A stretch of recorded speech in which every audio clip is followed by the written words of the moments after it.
Welcome to SVN news. నా పేరు వనజ. విద్య, వైద్య ఉపాధితో పాటు రాష్ట్ర అభివృద్ధి, పిల్లల భవిష్యత్తు మెరుగుపడాలంటే మళ్ళీ ముఖ్యమంత్రి జగన్మోహన్ రెడ్డి అధికారంలోకి రావాలని విశాఖ పార్లమెంట్ అభ్యర్థి బొత్స ఝాన్సీ గారు అన్నారు.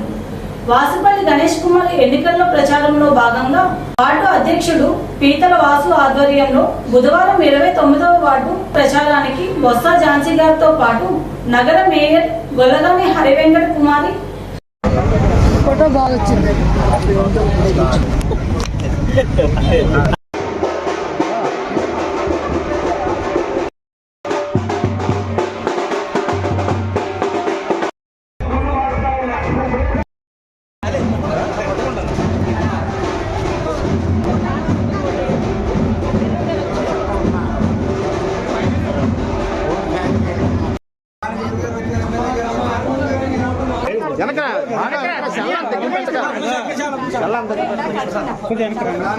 నువ్వు వెనక ఒకసారి సైడ్కి వచ్చి